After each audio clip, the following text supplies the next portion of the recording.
I recently started swimming lessons again. I'm an intermediate swimmer, but I've never been confident enough to swim in the ocean. So I went back to my swimming instructor and I gave him only one assignment, which is that by the time I'm done with these expert classes, I should not only be confident enough to swim in the ocean, but I should survive if I'm ever lost at sea. That moment brought me into the company of other beginners because I found myself doing beginner drills in my expert swimming classes. These beginners would ask me questions like, is today your first or your second swimming session? Of course, I found it funny and I did not begin to explain that this was my expert class and I was just asking, it just even sounds a lot saying it now. All I did was say yes. That moment brought me face to face with a familiar feeling, that feeling of looking like a beginner again, that feeling of being perceived like you don't know what you're doing, that feeling where it's obvious to everyone and to you that you're, in quotes, foolish, that you don't know what you're doing, that you're confused, that you're embarrassing, you're cringe. All of those annoying feelings that stem from the ego.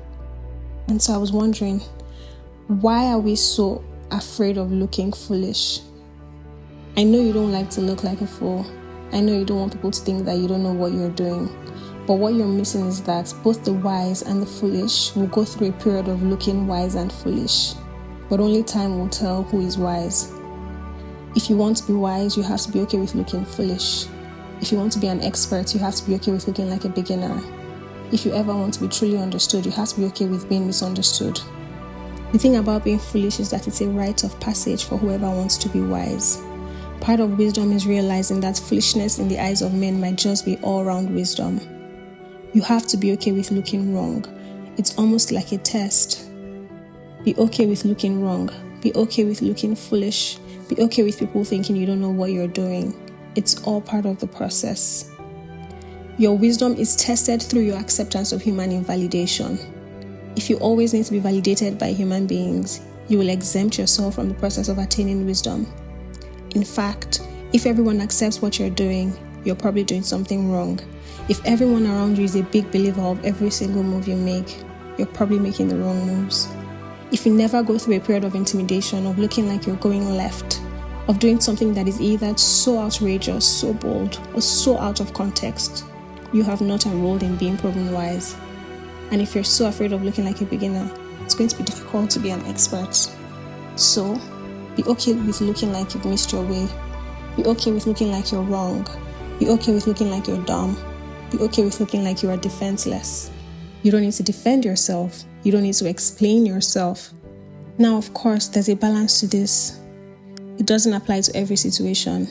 Some situations will demand that you show up with boldness and firmness to correct how people mistreat you, how people misunderstand you, how people speak to you, or how people misjudge you.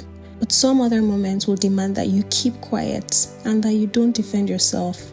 Silence isn't always wisdom, but neither is constant explanation. Wisdom is knowing the difference. Wisdom is knowing when to let people misunderstand you and knowing when to step in and be clear. Wisdom is knowing when to be seen and knowing when to disappear into the work. You don't need to share your plans with people. You don't need to carry people along with your journey. You will look like you don't know what you're doing. You will look like you've missed your way. You will look like you started something you cannot finish. You will look weak. And the uncomfortable part is you won't even have proof that you're right. So now you're convinced, but you don't have evidence. This is where some people stop. That difficulty, that space, that in-between process, it becomes too heavy for people to bear, so they conform to what people expect of them. Be okay with the process. I know it's untidy. I know it doesn't look good on your CV. I know it doesn't read well. I know it seems like you're confused. But you can never allow your decisions to be shaped by perception. When you find yourself saying things like, let me explain my side of the story, let me explain so it makes sense, you're conforming to society's expectation of you. My love, there is something on the other side of that discomfort. There is something that only reveals itself after you've been willing to look a little foolish for a little longer than feels comfortable. You have to be okay with that process. Don't resist negative perceptions over you in a certain season of your life. You have to trust that time will tell.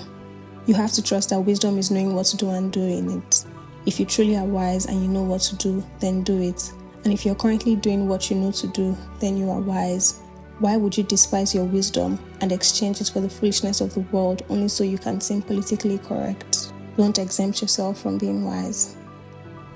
Till next week.